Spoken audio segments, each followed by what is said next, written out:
व्याख्यामुद्रां करसरसिजैः पुस्तकं शङ्खचक्रे बिभ्रद्भिन्नस्फटिकरुचिरे पुण्डरीके निषण्णः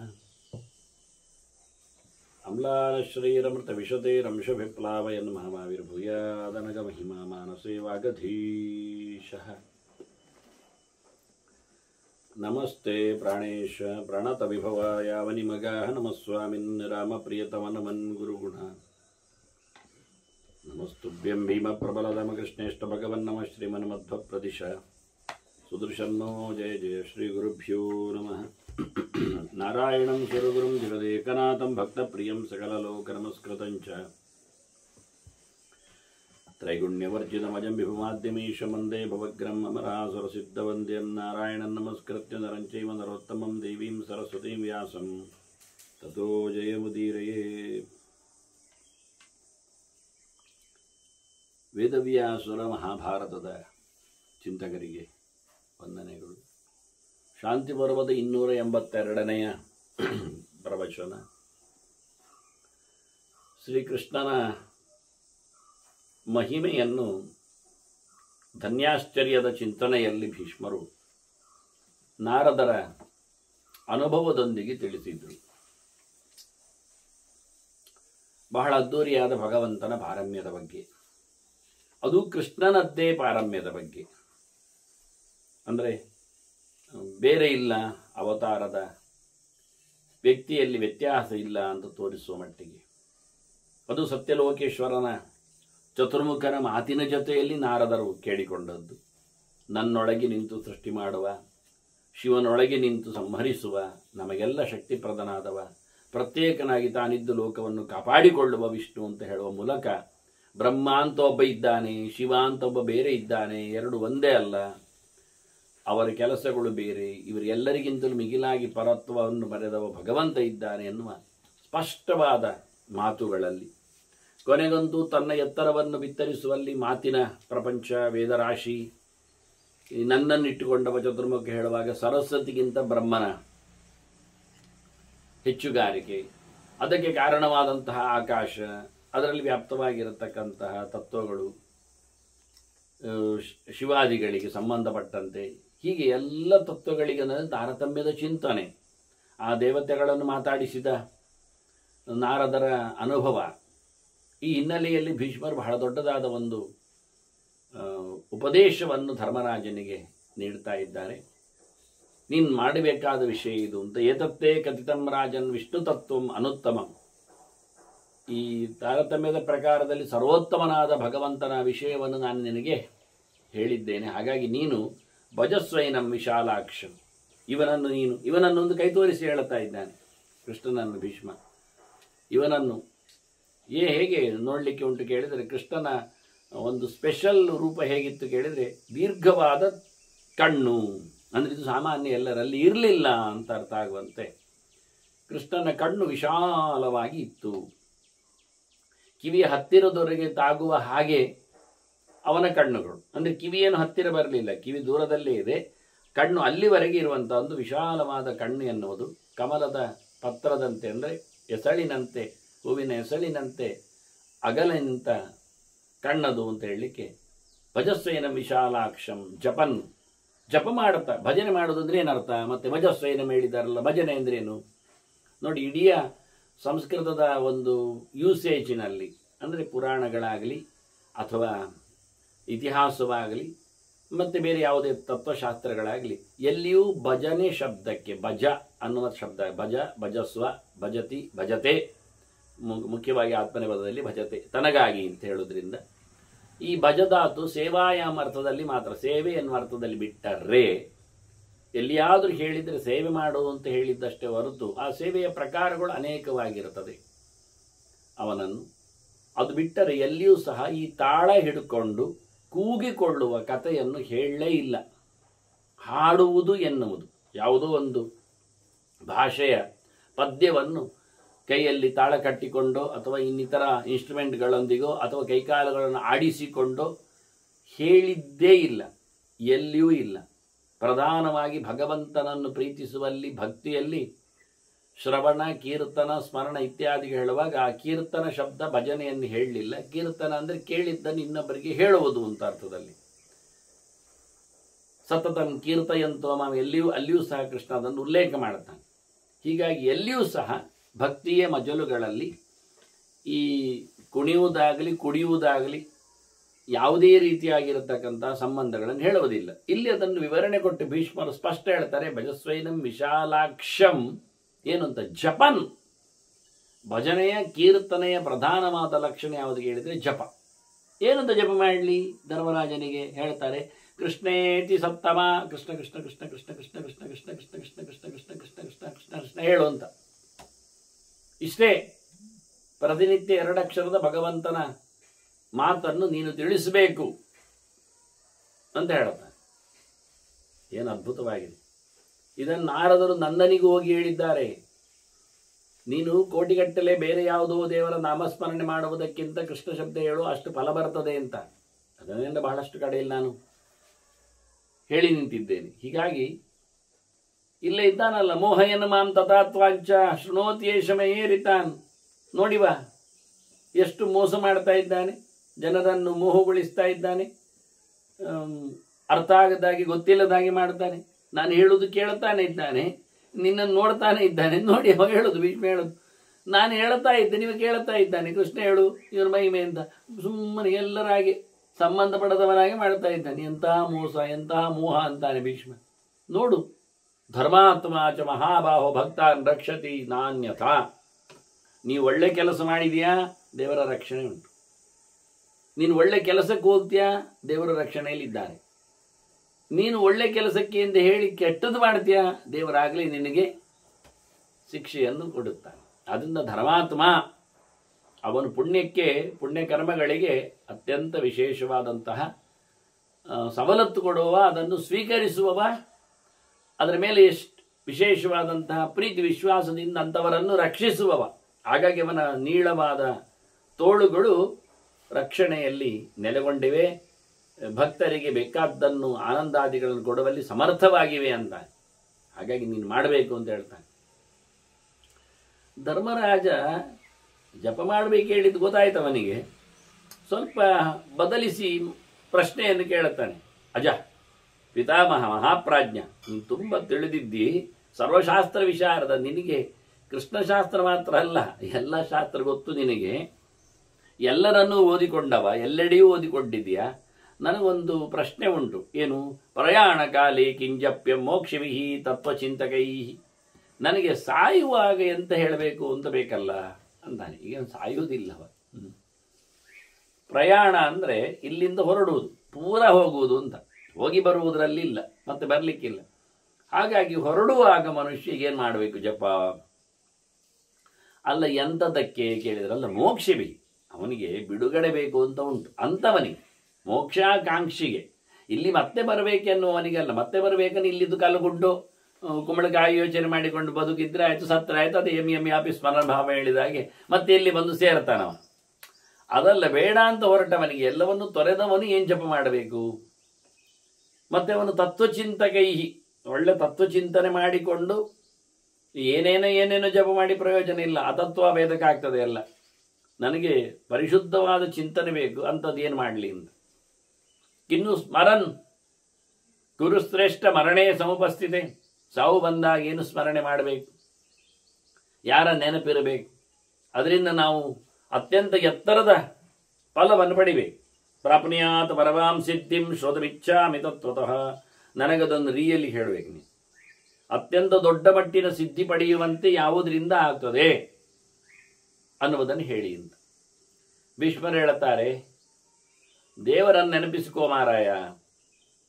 ದೇವರು ಯಾರು ಕೇಳಿದರೆ ಒಂದೇ ಅಸಾಧಾರಣವಾದ ಒಂದು ಲಕ್ಷಣ, ಶ್ರೀವತ್ಸಾಂಕಂ. ಎದೆಯ ಬಲದಲ್ಲಿ ತ್ರಿವತ್ಸ ಚಿಹ್ನೆ ಇದ್ರೆ, ಲಕ್ಷ್ಮೀ ಕೂತದ್ದಾಗಿದ್ರೆ ಅದು ನಾರಾಯಣನೇ, ಅವನೇ. ಅವನನ್ನಲ್ಲದೆ ಮತ್ತೆ ಯಾರನ್ನು ಕೇಳಲಿಕ್ಕಿಲ್ಲ. ಅಲ್ಲ, ಎಲ್ಲ ಒಂದೇ ಅಂದಾಗ ಎಲ್ಲ ಯಾರಲ್ಲಿ ಇಲ್ಲ ಮಾರಾಯ. ಜೋರಿದ್ದಾನೆ ನೋಡಿ ಭೀಷ್ಮ. ಬ್ರಹ್ಮ, ಶಿವ, ಇಂದ್ರ, ಗರುಡ, ಶೇಷ ಇವರು ಯಾರಲ್ಲಿಯೂ ಶ್ರೀವತ್ಸ ಇಲ್ಲ. ಅವ್ರು ಯಾರಲ್ಲಿಯೂ ಹೊಕ್ಕುಳಲ್ಲಿ ಪದ್ಮ ಬರಲಿಲ್ಲ, ಬ್ರಹ್ಮನನ್ನು ಹೆರಲಿಲ್ಲ. ಅವರು ಬೇರೆ, ಇವರು ಬೇರೆ ಅಂತಾನೆ. ಶ್ರೀವತ್ಸಾಂಕಂ ಜಗದ್ಬೀಜಂ. ಅವರನ್ನು ಸೃಷ್ಟಿ ಮಾಡಿದ. ಜಗತ್ತಂದ್ರೆ ಪ್ರಾಣ. ಪ್ರಾಣನನ್ನು ಸೃಷ್ಟಿ ಮಾಡಿದವ ಪದ್ಮಯೋನಿ ಇವ, ಪದ್ಮಗರ್ಭ ಇವ, ಪದ್ಮನಾಭ ಇವ. ಹಾಗಿರುವಾಗ ಅವನಾಗುವುದೇಗೆ, ಇವನಾಗುವುದೇಗೆ ಅಂದ. ಅನಂತಂ, ಮತ್ತೆ ಇವ ಒಳ್ಳೆ ಕಥೆ ಆಯ್ತಲ್ಲ, ಶೇಷ ಇದ್ದಾನೆ. ಇವ ಶೇಷ ಅಲ್ಲ ಮಾರಾಯ, ಶೇಷನು ಅಂತ ಉಳ್ಳವನಿಗೆ ಸಂಕರ್ಷಣನನ್ನು ಮುಗಿಸಿಬಿಡುತ್ತಾನೆ ಮತ್ತೆ ವಾಸುದೇವ. ಇವ ಅನಂತ ಇದ್ದಾನೆ, ಮತ್ತೆ ಎಲ್ಲ ಜಗತ್ತನ್ನು ಪರಿಕಿಸುವವನು, ಲೋಕಸಾಕ್ಷಿ. ಎಲ್ಲ ಲೋಕವನ್ನು ಓಡಾಡಿಕೊಂಡು ಬರುವವ ಗರುಡ ಇದ್ದಾನಲ್ಲ, ಗರುಡನ ಮೇಲೆ ಕೂತಿದ್ದಾನೆ ಮಾರ ಇವ ಲೋಕಸಾಕ್ಷಿ. ನೋಡಿ, ಶ್ರೀವತ್ಸಾಂಕಂ ರಮೆ ಅಲ್ಲ, ರಮೆಯನ್ನು ಹೊತ್ತವ. ಜಗದ್ಬೀಜಂ ಬ್ರಹ್ಮ ಅಲ್ಲ, ಬ್ರಹ್ಮನಪ್ಪ. ಮತ್ತೆ ಅನಂತಂ ಶೇಷ ಅಲ್ಲ, ಶೇಷನ ಮೇಲೆ ಮಲಗಿದವ. ಹಾಗಾದ್ರೆ ಗರುಡ ಅಲ್ಲ, ಗರುಡಲ್ಲ, ಲೋಕಸಾಕ್ಷಿನಂ. ಇಡೀ ಜಗತ್ತನ್ನು ತಾನು ಗರುಡನ ಮೇಲೆ ಏರಿ ತಿರುಗಿ ಬರುವವ. ಇಂತಹ ಭಗವಂತನನ್ನು ಹಿಂದೆ ನಾರದರೆ ಹೋಗಿ ಪ್ರಶ್ನೆ ಮಾಡಿದ್ದಾರೆ. ಆಯ್ತಾ, ಭೀಷ್ಮ ಹೇಳು. ಪುರಾ ನಾರಾಯಣಂ ದೇವಂ ನಾರದಃ ಪರಿಪೃಚ್ಛತಿ. ನಾರಾಯಣನ್ ಹೇಳಲಿಕ್ಕೆ ಇಷ್ಟು ವಿಷಯ ಹೇಗಿರ್ತದೆ ಅಂತ ಹೇಳಲಿಕ್ಕೆ. ಹಾಗಾಗಿ ಶಿವನಿಂದ, ಶೇಷನಿಂದ, ಗರುಡನಿಂದ, ಚತುರ್ಮುಖನಿಂದ, ಮಹಾಲಕ್ಷ್ಮಿಯಿಂದ ಭಿನ್ನನಾದ ನಾರಾಯಣನೆಡೆಗೆ ನಾರದರು ಹೋಗಿ ಹಿಂದೆ ಪ್ರಶ್ನೆ ಮಾಡಿದ್ದಾರೆ, ಕೇಳಿಕೊಂಡಿದ್ದಾರೆ. ಅಕ್ಷರಂ ಪರಮಂ ಬ್ರಹ್ಮ ನಿರ್ಗುಣಂ ತಮಸಪ್ಪರಂ. ಪ್ರಕೃತಿಯಿಂದ ಆಚೆ ನೆಲೆಗೊಂಡ, ದುರ್ಗಾಶಕ್ತಿಗೂ ಅನೇಕ ಶಕ್ತಿಗಳನ್ನು ಕೊಟ್ಟ ಓ ಭಗವಂತನೇ, ನೀನು ನಾಶ ಇಲ್ಲದವ, ಪರಮತತ್ವ ಆಗಿದ್ದಿ, ಪರಿಪೂರ್ಣ ಅನಿಸಿಕೊಂಡಿದ್ದಿ. ಪ್ರಾಕೃತವಾದ ಸತ್ವರಜಸ್ಸು ತಮಸ್ಸುಗಳಿಗೆ ನೀನು ಬದ್ಧನೇ ಅಲ್ಲ, ಅದು ಯಾವುದೂ ನಿನ್ನಲ್ಲಿಲ್ಲ. ಹಾಗಾಗಿ ನಿನ್ನನ್ನು ಜನರು ವಿದ್ಯೆಯ ಅಧಿದೇವತೆ ಅಂತ, ಸರ್ವಜ್ಞ ಅಂತ, ಆಹುರು ವೈದ್ಯಂ ಪರಂ ಧಾಮ, ಅತಿ ದೊಡ್ಡದಾದಂತಹ ನೆಲೆ ನಿನ್ನದು ಅಂತ ಹೇಳ್ತಾರೆ. ಬ್ರಹ್ಮಾದಿ ಕಮಲೋದ್ಭವ, ನೀನು ಬ್ರಹ್ಮ, ನೀನು ಆದಿ, ನೀನು ಕಮಲೋದ್ಭವ, ಕಮಲವನ್ನು ಹೊತ್ತವ, ಕಮಲವನ್ನು ಸೃಷ್ಟಿ ಮಾಡಿದವ, ಬ್ರಹ್ಮನಿಗೆ ಆದಿಯಾದ ಬ್ರಹ್ಮಾಂಡ ಕಮಲವನ್ನು ನೀನು ತಂದವ. ಹಾಗಾಗಿ ಭಗವನ್ ಭೂತ ಭವೇಶ, ಬಂದವರಿಗೆ ಬರುವವರಿಗೆ ಎಲ್ಲರಿಗೂ ಸಹ ಸ್ವಾಮಿಯಾಗಿ ನೆಲೆಗೊಂಡವೋ ಸ್ವಾಮಿಯೇ. ಶ್ರದ್ಧಾನೈಹಿ ಜಿತೇಂದ್ರಿಯೈಹಿ ಕಥಂ ಭಕ್ತೈಹಿ ವಿಚಿಂತ್ಯೋಸಿ. ನಿನ್ನ ಭಕ್ತನಿಂದ ನೀನು ಹೇಗೆ ಚಿಂತನೆಗೆ ಯೋಗ್ಯನಾಗ್ತಿ, ಏನು ಅಂತ ನಿನ್ನನ್ನು ಚಿಂತನೆ ಮಾಡಬೇಕು, ಕರಿಬೇಕು, ತಿಳ್ಕೊಳ್ಳಬೇಕು. ಶ್ರದ್ಧೆ ಉಳ್ಳವರಿಗೆ ಅದು ಬೇಕೇ ಬೇಕಾಗ್ತದೆ. ತಮ್ಮ ಇಂದ್ರಿಯಗಳನ್ನು ಜಿತ ಮಾಡಿಕೊಂಡವರಿಗೆ, ಬೇರೆ ಎಲ್ಲೆಡೆಗೆ ಸಾಗಲಿಕ್ಕೆ ಬಿಡದವರಿಗೆ ನೀನೇ ಬೇಕಾಗ್ತದೆ. ಅವರು ಯೋಗಿಗಳು, ಕರ್ಮ ಮಾಡ್ತಾರೆ, ತಿಳ್ಕೊಳ್ಳುತ್ತಾರೆ, ಧ್ಯಾನಕ್ಕೆ ನಿಲ್ತಾರೆ, ನಿನ್ನನ್ನು ಪ್ರೀತಿಸ್ತಾರೆ. ಹಾಗಾಗಿ ಸರ್ವವಿಧದ ಯೋಗ, ನಿನ್ನ ಕೈಂಕರ್ಯವನ್ನು ನಡೆಸಿಕೊಡುವವರವರು ಇಲ್ಲಿಂದ ಬಿಡುಗಡೆಗೆ ಇಷ್ಟಪಡ್ತಾರೆ, ಮೋಕ್ಷ ಕಾಂಕ್ಷಿವಿ. ಹಾಗಾಗಿ ಅವರು ಏನು ಮಾಡಬೇಕು, ಏನು ಜಪ ಮಾಡಬೇಕು, ಏನು ಸ್ಮರಣೆ ಮಾಡಬೇಕು, ಏನು ಧ್ಯಾನ ಮಾಡಬೇಕು ಅಂತ ನಾರದರು ನಾರಾಯಣನಲ್ಲಿ ಕೇಳಿದ್ದಾರೆ ಅಂತ ಹೇಳಿ ಭೀಷ್ಮರು ಒಂದು ಇತಿಹಾಸವನ್ನೇ ಹೇಳ್ತೇನೆ ಅಂತ ಶುರು ಮಾಡ್ತಾರೆ. ನಿನಗೇನು ಕೇಳಬೇಕು ಹೇಳಿದ್ದೆ. ನಾರದರಿಗೆ ನಾರಾಯಣ ಏನು ಹೇಳಿದಾಗ ಒಂದೇ ಹೇಳ್ತಾನೆ, ಯಮಧೀತ್ಯ ಪ್ರಯಾಣೇತು ಮದಭಾವಾಯ ಉಪಪದ್ಯತೆ. ಒಟ್ಟು ಏನು ಕೇಳಿದರೆ ನನ್ನೆಡೆಗೆ ಬರಬೇಕಲ್ಲ ಅವರು. ಸರಿ, ನನ್ನ ಹಾಗೆ ಪ್ರಾಕೃತವಾದ ಪ್ರಪಂಚದಿಂದ ಮುಕ್ತರಾಗಬೇಕಲ್ಲ. ಹೌದು. ಜ್ಞಾನಾನಂದ ಸ್ವರೂಪದಲ್ಲಿ ನೆಲೆಗೊಳ್ಳಬೇಕಲ್ಲ. ಸರಿ, ಅಂಥವರು ಏನು ಮಾಡಲಿಕ್ಕೆ ಉಂಟು ಹೇಳಿದರೆ, ಹೊರಡುವಾಗ 12 ಅಕ್ಷರದ ನನ್ನ ಮಂತ್ರವನ್ನು ಜಪ ಮಾಡಲಿಕ್ಕೆ ಉಂಟು. 12 ಅಕ್ಷರ ಮಂತ್ರ. ಪ್ರಣವವನ್ನು ಆದಿಯಲ್ಲಿಟ್ಟುಕೊಂಡು ನನ್ನನ್ನು ನಮಿಸುತ್ತಾ, ನನ್ನ ದೊಡ್ಡತನವನ್ನು ನೆನಪಿಸಿಕೊಳ್ಳುತ್ತಾ ಮೋಕ್ಷ ಕೊಡುವ ರೂಪವನ್ನು ಚಿಂತನೆ ಮಾಡಲಿಕ್ಕೆ ಉಂಟು. ಅಂದರೆ ಪ್ರಣವ ಮೊದಲಿಗೆ ಓಂ ಅಂತ, ಮತ್ತೆ ನಮಃ ಭಗವತೆ ವಾಸುದೇವಾಯ ಅಂತ, ಓಂ ನಮೋ ಭಗವತೆ ವಾಸುದೇವಾಯ ಅಂತ ಮಂತ್ರವನ್ನೇ ಭೀಷ್ಮರು ಉದ್ಧಾರ ಮಾಡುತ್ತಾರೆ. ನಾರದನಿಗೆ ನಾರಾಯಣ ಹೇಳಿದ್ದು ಅಂತ ಹೇಳಿ 12 ಅಕ್ಷರದ ಮಂತ್ರ, 4 ಪದದ ಪ್ರಣವವೊಂದು, ನಮಃ ಪದವೊಂದು, ಭಗವತ್ ಶಬ್ದವೊಂದು, ವಾಸುದೇವ ಶಬ್ದ. ಈ ವಾಸುದೇವ ಶಬ್ದ ವಸುದೇವನ ಮಗನಾದ ಕೃಷ್ಣನನ್ನು ಮಾತಾಡಿಸ್ತದೆ. ಮೋಕ್ಷವನ್ನು ಕೊಡತಕ್ಕಂಥ ಚತುರ್ವ್ಯೂಹಗಳಲ್ಲಿರುವ ವಾಸುದೇವನನ್ನು ನೆನಪಿಸ್ತದೆ. ಅವನು ಬಿಳಿ ಬಣ್ಣದಲ್ಲಿದ್ದಾನೆ, ಅಭಯವರವನ್ನು ಹೊತ್ತಿದ್ದಾನವ, ಅದು ವಾಸುದೇವರು. ಹಾಗಾಗಿ ಅಂತಹ ವಾಸುದೇವನ ಚಿಂತನೆಯನ್ನು, ಅದು 4 ರೂಪದಲ್ಲಿ ಇರುವಂಥದ್ದು ಅಲ್ಲ ಮತ್ತೆ ಅದು. ಅದು ಪ್ರತ್ಯೇಕವಾದಂತಹ ಬಿಳಿ ಬಣ್ಣ 4 ರೂಪದಲ್ಲಿದೆ. ಆದರೆ ಬಿಳಿ ಬಣ್ಣದಲ್ಲಿ 4 ರೂಪದಲ್ಲಿರತಕ್ಕ ವಾಸುದೇವ ಸಂಕರ್ಷಣಾದಿಗಳ ವ್ಯೂಹದಲ್ಲಿ ಬರುವವನಿಗೆ ಚಕ್ರಶಂಖ ಗದಾ ಪದ್ಮ ಇದೆ. ಇವನು ಹಾಗಲ್ಲ, ಇವನು 2 ಕೈಯಲ್ಲಿದ್ದಾನೆ, ಅಭಯವರ ಇದ್ದಾನೆ. ಅಭಯ ಅಂದರೆ ಸಂಸಾರದಿಂದ ನಿವೃತ್ತಿ, ವರ ಅಂದರೆ ಮೋಕ್ಷದ ಪ್ರಾಪ್ತಿ. ಇಷ್ಟೇ 2 ಕೈಯ ವಾಸುದೇವ ರೂಪದ ಚಿಂತನೆಯನ್ನು ಬಹಳ ಅದ್ಧೂರಿಯಾಗಿ ಇಲ್ಲಿ ಹೇಳಿದ್ದಾನೆ, ಕೊಟ್ಟಿದ್ದಾನೆ. ನಾರದರು ಗಮ್ಮತ್ತಾಗಿ ಪ್ರಶ್ನೆ ಉತ್ತರ ಸಿಕ್ಕಿದೆ ಅಂತ ಹೇಳಿ ಸಂತೋಷದಿಂದ ಪರಮಾತ್ಮನ ಅನೇಕ ಗುಣಗಳ 100 ಮಾತುಗಳಿಂದ ಚಿಂತನೆಗೆ ತರ್ತಾರೆ. ತಾನು ನಮಿಸಿದ್ದೇನೆ, ಶರಣು ಪಡೆದಿದ್ದೇನೆ, ತಮ್ಮ ಅಡಿದಾವರೆಯಲ್ಲಿ ನನ್ನನ್ನು ಸಮರ್ಪಿಸಿಕೊಂಡಿದ್ದೇನೆ ಅನ್ನೋ ನೆಲೆಯಲ್ಲಿ ನಾರದರು ಹೇಳಿದ ಒಂದೊಂದು ಶಬ್ದಗಳ ಸಾಮಾನ್ಯ ಅರ್ಥಚಿಂತನೆ ಜೊತೆಯಲ್ಲಿ ನಾವು ದೇವರ 100 ಗುಣಗಳನ್ನು ಕೇಳಲಿಕ್ಕೆ ಆಗ್ತದೆ. ಇವತ್ತಿಗೆ ಪೂರ್ವ ಮುಗೀತದೆ ಅಂತ ಇಲ್ಲ, ಇನ್ನೊಂದು ಎಪಿಸೋಡಿಗೆ ಅದು ಬರ್ತದೆ. ಆದರೂ ನಾವು ನಾರದರು ಹೇಳಿದ್ದನ್ನು, ದೇವರ ಎದುರಲ್ಲಿ ಹೇಳಿದ್ದನ್ನು ಕೇಳಿ ಬಿಡೋದೆ, ಓಡುವುದಿಲ್ಲಿ.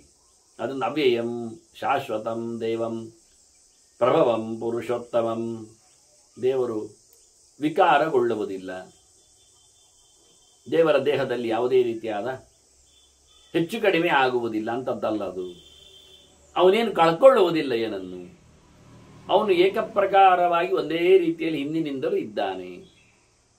ನಮ್ಮ ಹಾಗೆ ಬಾಲ್ಯವನ್ನಾಗಲಿ, ದೇಹ ವಿಯೋಗವನ್ನಾಗಲಿ, ಸ್ವಲ್ಪ ಬಲವನ್ನಾಗಲಿ, ಬುದ್ಧಿಯನ್ನಾಗಲಿ ಪಡೆಯುವುದು ಬಿಡುವುದು ಇದು ಯಾವುದೇ ಇಲ್ಲ. ಅವನನ್ನೇ ನಾವು ದೇವರು ಅಂತ ಹೇಳೋದು. ಎಲ್ಲ ಜಗತ್ತನ್ನು ತನ್ನ ಆಟದಂತೆಯೇ ಅಷ್ಟು ಅನಾಯಾಸವಾಗಿ ನೋಡಿಕೊಳ್ಳುತ್ತಾನೆ, ವ್ಯಾಪಾರ ನಡೆಸಿಕೊಳ್ಳುತ್ತಾನೆ. ಎಲ್ಲದರ ಸೃಷ್ಟಿ ಕಾರಣ ಅವನೇ ಇದ್ದಾನೆ, ಎಲ್ಲದರ ಅಭಿವೃದ್ಧಿ ಅವನಿಂದಲೇ ಆಗುವಂಥದ್ದು, ಎಲ್ಲರನ್ನು ನೋಡಿಕೊಳ್ಳುವುದು ಅವನೇ. ಮುಖ್ಯವಾಗಿ ಭವನಿಗೂ ಪರನಾಗಿದ್ದಾನೆ, ಸಂಹಾರ ಶಕ್ತಿಯಾದ ಶಿವನಿಗೂ ಅಜ್ಜನಾಗಿ ನಿಂತಿದ್ದಾನೆ. ಅಷ್ಟೇನು, ಎಲ್ಲ ಪುರುಷರಿದ್ದರೂ ಉತ್ತಮನಾದ ಸಂಗತಿ ದೇವರೇ, ಇಡೀ ಜಗತ್ತಿಗಿಂತ ಮಿಗಿಲಾದವ ಭಗವಂತ. ಅಂಥವನನ್ನು ಪ್ರಪದ್ಯೆ ಪ್ರಾಂಜಲಿ ವಿಷ್ಣು, ನಾನು ಕೈ ಮುಗಿದುಕೊಂಡು ತಲೆ ಬಗ್ಗಿಸಿ ಅವನ ಚಿಂತನೆಯನ್ನು ಮಾಡ್ತಾ ಇದ್ದೇನೆ. ಎಲ್ಲರೊಳಗೆ ನೆಲೆಗೊಂಡವನು ಭಗವಂತ ವಿಷ್ಣು, ಎಲ್ಲ ಕಡೆ ತುಂಬಿ ತುಳುಕಿದವನು ವಿಷ್ಣು. ಅಂತಹ ಅಕ್ಷರನನ್ನು, ಯಾವುದೇ ಪ್ರಕಾರವಾದಂತಹ ನಾಶಕ್ಕೆ ಒಳಗಾಗದವನನ್ನು, ವಿಕಾರ ಇಲ್ಲ ಅಷ್ಟೇ ಅಲ್ಲ, ನಾಶವೇ ಇಲ್ಲ, ಅಂತಹ ವ್ಯಕ್ತಿಯನ್ನು, ಇಡೀ ಅಕ್ಷರ ಸಾಮ್ರಾಜ್ಯದಲ್ಲಿ ಮೆರೆದಾಡುವವನನ್ನು, ಪ್ರಣವ ಪ್ರತಿಪಾದ್ಯನನ್ನು, ಸಕಲ ಶಬ್ದಗಳಿಂದ ವಾಚ್ಯನಾದವನನ್ನು, ಪರಮಂ ಪದಂ ಸರ್ವೋತ್ತಮನಾದ ಸ್ವರೂಪ, ವಿಶಿಷ್ಟವಾದಂತಹ ರೂಪಚಿಂತನೆ, ಅಂತಹ ಭಗವಂತನನ್ನು ನಾನು ನಮಿಸಿದ್ದೇನೆ. ಪುರಾಣಂ ಪ್ರಭವಂ ವಿಷ್ಣುಂ ಅಕ್ಷಯಂ ಲೋಕಸಾಕ್ಷಿಣಂ, ಇಡೀ ಜಗತ್ತನ್ನು ಚೆನ್ನಾಗಿ ಪರಿಕಿಸುವವ, ಸಾಕ್ಷಾದೀಕ್ಷತೆ, ಏನು ಯಾರೋ ಹೇಳಿಕೊಟ್ಟು ಕೇಳುವುದಲ್ಲ, ಅವನಿಗೆ ಸರ್ವತೋಮುಖತ್ವ ಇರಲಾಗಿ ಎಲ್ಲವೂ ಗೊತ್ತಾಗ್ತದೆ. ಅವನೆಂದೂ ಸಹ ಅವನ ಮನೆ ಬೇರೆ ಮಾಡುವಂತೆ, ದೇಹ ಬೇರೆ ಮಾಡುವಂತೆ, ಯಾವುದೇ ಬಗೆಯನ್ನು ಸಹ ವ್ಯತ್ಯಾಸಗೊಳಿಸುವ ರೂಪದಲ್ಲಿ ಇರುವುದವನಲ್ಲವನು. ಹಾಗಾಗಿ ಎಲ್ಲರಿಗೂ ಶಾಶ್ವತವಾದ ನೆಲೆಯನ್ನು ಕೊಡುವವನು, ಪೂರ್ಣಾನಂದ ಸ್ವರೂಪನಿದ್ದಾನೆ. ಹಳೆಯವರಲ್ಲಿ ಹಳೆಯವನೇ, ನಿತ್ಯ ನೂತನನೂ ಹೌದವನು, ಎಲ್ಲ ದೇಹಗಳನ್ನು ಪ್ರವೇಶ ಮಾಡುತ್ತಾ ಇದ್ದಾನೆ. ಅಂಥವನನ್ನು ಪ್ರಬದ್ಧೆ ಪುಂಡರೀಕಾಕ್ಷಂ ಈಶಂ ಭಕ್ತಾನುಕಂಪಿನಂ, ಭಕ್ತರ ಮೇಲೆ ಪರಿಪೂರ್ಣವಾದ ದಯೆ, ತನ್ನ ನಂಬಿದವರನ್ನು ಯಾವತ್ತೂ ಕೈ ಬಿಡುವವನಲ್ಲ. ಅಂತಹ ಸರ್ವಸಮರ್ಥನು, ಮಹಾಲಕ್ಷ್ಮಿಗೂ ಸುಖವನ್ನು ಕರುಣಿಸಿದವನವನು, ಪ್ರತಿಯೊಬ್ಬರ ಹೃದಯ ಕಮದಲ್ಲಿ ಅರಳಿ ನಿಂತವನು, ವಿಶಾಲವಾದ ಕಣದಾವರೆಯವನು, ತಾವರೆ ಕಣ್ಣಿನವನು. ಅಂಥವನನ್ನು ನಾನು ಮಣಿದಿದ್ದೇನೆ, ಪೊಡವಿದ್ದೇನೆ ಅಂತಾನೆ. ಲೋಕನಾಥಂ ಸಹಸ್ರಾಕ್ಷಂ ಅದ್ಭುತಂ ಪರಮಂ ಪದಂ, ಅವನು ರಮೆಗೂ ಅತ್ಯಂತ ಆಪ್ತವಾದಂತಹ ಸ್ವರೂಪವನ್ನು ಕರುಣಿಸುವವನು, ಅತ್ಯಂತ ಅದ್ಭುತವಾದಂತಹ ಚರಿತ್ರೆಯವನು. ಯಾವತ್ತೂ ಎಂದೂ ಸಹ ಅಚ್ಚರಿಯೊಳಚ್ಚರಿಯು ಭಗವದೆಚ್ಚರವು ಅಂತ, ದೇವರು ಎಂದೂ ಸಹ ಹೀಗೆ ಇಷ್ಟೇ ಅಂತ ಅಳತೆಗೆ ನಿಲುಕುವುದೇ ಇಲ್ಲ. ಪರಮಾಶ್ಚರ್ಯ ರೂಪನಿದ್ದಾನೆ ಅವನು.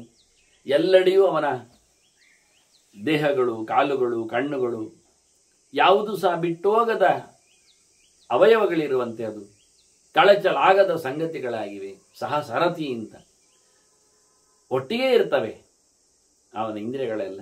ಅವನಿಗಿಂತ ಅವ ಯಾವುದು ಭಿನ್ನಗಳಲ್ಲ. ನಾನಾಸ್ತಿ ಕಿಂಚನ. ಇಡೀ ಜಗತ್ತಿನ ಸ್ವಾಮಿ ಅವ.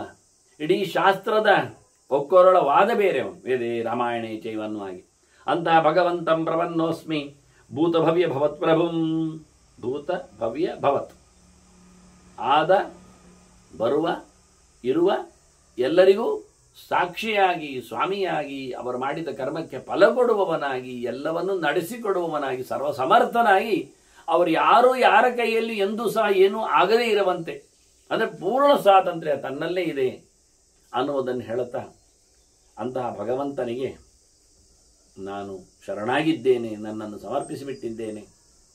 ಸ್ರಷ್ಟಾರಂ ಸರ್ವಲೋಕಾನಾಂ ಅನಂತಂ ಸರ್ವತೋಮುಖ. ಎಲ್ಲ ಪ್ರಕಾರದ ಶಕ್ತಿಯು ಅವನಲ್ಲಿ ಉಂಟು. ಅಷ್ಟೇ ಅಲ್ಲದೆ ಅವನು ಪ್ರಾಣನನ್ನೇ ಎಲ್ಲೆಡೆ ತಂದು ನಿಲ್ಲಿಸಿದ್ದಾನೆ. ಎಲ್ಲ ಲೋಕದ ಸೃಷ್ಟೃ ಅವನೇ. ಪ್ರಾಣನೊಳಗಿದ್ದುಕೊಂಡು ಭಾರತಿಯೊಳಗಿದ್ದುಕೊಂಡು ಜಗತ್ತಿನ ಎಲ್ಲ ಸೃಷ್ಟಿಯನ್ನು ಮಾಡುತ್ತಾ ಇದ್ದಾನೆ. ತಾನೇ ಸ್ವಯಂ ಚತುರ್ಮುಖನನ್ನು ಸೃಷ್ಟಿ ಮಾಡುವ ಮೂಲಕ ಪದ್ಮನಾಭಂ ಋಷಿಕೇಶಂ ಪ್ರಪದ್ಯೆ ಸತ್ಯಮಚ್ಯುತಂ. ಸತ್ಯಲೋಕಾಧಿಪನನ್ನು ಸತ್ಯಲೋಕಕ್ಕೆ ಒಡೆಯನನ್ನಾಗಿಸ್ಲಿಕ್ಕೋಸ್ಕರ ಚತುರ್ಮುಖನನ್ನು ನೆಲೆಗೊಳಿಸಿ ತಾನು ಚತುರ್ಮುಖನನ್ನು ಎತ್ತುಕೊಟ್ಟು ಅವನ ಇಂದ್ರಿಯಗಳು ಎಲ್ಲೆಡೆಯಲ್ಲಿಯೂ ಹೋಗದಂತೆ ದೇವರೆಡೆಗೇ ಮಾತ್ರ ಪ್ರವಹಿಸುವಂತೆ ಮಾಡಿದ. ಯಾವುದಕ್ಕೂ ಕೊರತೆ ಇಲ್ಲದ ಸಂಪೂರ್ಣ ವ್ಯಕ್ತಿತ್ವವುಳ್ಳ ಭಗವಂತನ ನಾನು ಶರಣಾಗಿದ್ದೆ ಅಂತ. ಭಗವಂತ ಅಮೃತನಿದ್ದಾನೆ. ಹಿರಣ್ಯ ಗರ್ಭಮೃತಂ ಭೂಗರ್ಭಂ ಪರತ ಪರಂ. ದೊಡ್ಡವರಿಗಿಂತ ದೊಡ್ಡವನು, ಮಹತೋ ಮಹೀಯಾನ್, ಎಲ್ಲರಿಗಿಂತ ಮಿಗಿಲಾಗಿದ್ದಾನೆ, ಸರ್ವೋತ್ತಮನೆನಿಸಿದ್ದಾನೆ. ಇಡೀ ಜಗತ್ತನ್ನೇ ಹೆತ್ತವನು, ಚತುರ್ಮುಖನನ್ನು ತಂದವನು, ಬ್ರಹ್ಮಾಂಡದ ಅರಸನು. ಯಾವುದಕ್ಕೂ ಬೀಜ ಇದ್ದ ಹಾಗೆ ಅಲ್ಲ ದೇವರು. ಬೀಜ ನಾಶ ಆಗ್ತದೆ. ತನ್ನ ತನವನ್ನು ಬೆಳೆಸಿಕೊಂಡಾಗ ನಾಶವಾಗದ ಜಗದ್ಬೀಜನಾಗಿ ಭಗವಂತ ನಿಂತಿದ್ದಾನೆ. ಪ್ರಭೋ ಪ್ರಭು, ಒಡೆಯರಿಗೆ ಒಡೆಯ, ಅನಾದ್ಯಂತ. ಅವನಿಗೆ ಹುಟ್ಟು ಇಲ್ಲ, ನಾಶವೂ ಇಲ್ಲ. ಅವನಿಗೆ ಅಪ್ಪನೇ ಇಲ್ಲ, ಅವನನ್ನು ಕೊಲೆ ಮಾಡತಕ್ಕಂತಹ ಯಮನು ಅವನ ಕೈಯಲ್ಲಿಲ್ಲ. ಅಂತಹ ಭಗವಂತನ ಪ್ರಪದ್ಯೆ ತಂ ರವಿ ಪ್ರಭಂ. ಅನಂತಾನಂತ ಸೂರ್ಯರ ಪ್ರಕಾಶವುಳ್ಳ ಭಗವಂತನ ನಾನು ನಮಿಸಿದ್ದೇನೆ, ಶರಣಾಗಿದ್ದೇನೆ ಅಂತ. ಸಹಸ್ರ ಶೀರ್ಷಂ ಪುರುಷಂ ಮಹರ್ಷಿಂ ತತ್ವಭಾವನಂ. ಹಿಂದೆ ಸಹಸ್ರಾಕ್ಷ ಬಂದಿತ್ತು, ವಿಶ್ವತೋಮುಖ ಬಂದಿತ್ತು. ಈಗ ಮತ್ತೆ ಸಹಸ್ರ ಶೀರ್ಷ ಪುರುಷ ಅನ್ನುವ ಹಾಗೆ ವೇದ ಚಿಂತನೆ ಜೊತೆಯಲ್ಲಿ ನಾರದರು ಹೇಳ್ತಾರೆ, ಎಲ್ಲೆಡೆಯೂ ನಿನ್ನ ತಲೆ, ಎಲ್ಲರ ತಲೆಯೂ ನಿನ್ನ ತಲೆ, ಎಲ್ಲರ ಚಿಂತನೆಯೂ ನಿನ್ನದೇ. ಹಾಗಾಗಿ ನೀನು ಪರಮೋಚ್ಚವಾದಂತಹ ಪುರುಷ, ಪುರಾಸಹ, ಪೂರ್ಣ ಷಡ್ಗುಣ, ಪುರುಸರತಿ, ಪುರುಷ, ಅತ್ಯಂತ ಸಾರಭೂತನಾದವ ನೀನು ಪೂರ್ಣ ಜ್ಞಾನಿ, ಮಹರ್ಷಿ, ಎಲ್ಲ ಮಹಾತ್ಮರನ್ನು ಋಷಿ ಮಾಡಿದವ ನೀನು, ತತ್ವಭಾವನ, ಎಲ್ಲ ತತ್ವಗಳಿಂದಲೂ ಪ್ರೀತಿಸಲ್ಪಡುವವ, ಪೂಜಿಸಲ್ಪಡುವವ. ಬ್ರಹ್ಮಾದಿ ಪ್ರಕೃತಿಯಾದಿ ತತ್ವಗಳೆಲ್ಲರೂ ನಿನ್ನ ಅಧೀನರಾಗಿ ಬಂದಿದ್ದಾರೆ ಅಂತ ನಿನ್ನನ್ನು ಪ್ರಪದ್ಯೆ ನಾನು ಶರಣಾಗಿದ್ದೇನೆ. ನಿನ್ನನ್ನು ನಾನು ಪೊಡಮಡಿದ್ದೇನೆ, ನಿನ್ನ ಅಡಿದಾವರಿಗೆ ನನ್ನನ್ನು ಸಮರ್ಪಿಸಿಕೊಂಡಿದ್ದೇನೆ. ಪ್ರಪದ್ಯೆ ಸೂಕ್ಷ್ಮ ಅಚಲಂ ವರೇಣ್ಯಂ ಅಭಯಪ್ರದಂ. ಎಲ್ಲರಿಗೂ ಮೋಕ್ಷವನ್ನು ಕೊಡುವವನು ನೀನು, ಎಲ್ಲರಿಗಿಂತಲೂ ಉಪಾಸ್ಯನಾಗಿದ್ದಿ ನೀನು. ಹಾಗಾಗಿ ಅತ್ಯಂತ ಸೂಕ್ಷ್ಮವಾದ, ಬದಲಾವಣೆಗೊಳ್ಳದ, ಪರಿಶುದ್ಧನಾದ ತತ್ವ ನೀನಿದ್ದಿ. ನಾರಾಯಣಂ ಪುರಾಣರ್ಷಿಂ ಯೋಗಾತ್ಮಾನಂ ಸನಾತನಂ. ಎಲ್ಲ ಮಾತುಗಳಿಂದ ಹೇಳಲ್ಪಡುವವ ಸನಾತನ ಸಂಗತಿ ನೀನು. ಎಲ್ಲ ಯೋಗಿಗಳ ಅಂತರ್ಯಾಮಿಯಾಗಿ, ಎಲ್ಲ ಯೋಗಗಳಿಗೆ ಪ್ರವರ್ತಕನಾಗಿ, ಎಲ್ಲ ಉಪಾಯಗಳಿಗೆ ಭಕ್ತಿಗಳಿಗೆ ನಿಲುಕುವವನಾಗಿ ನೀನು.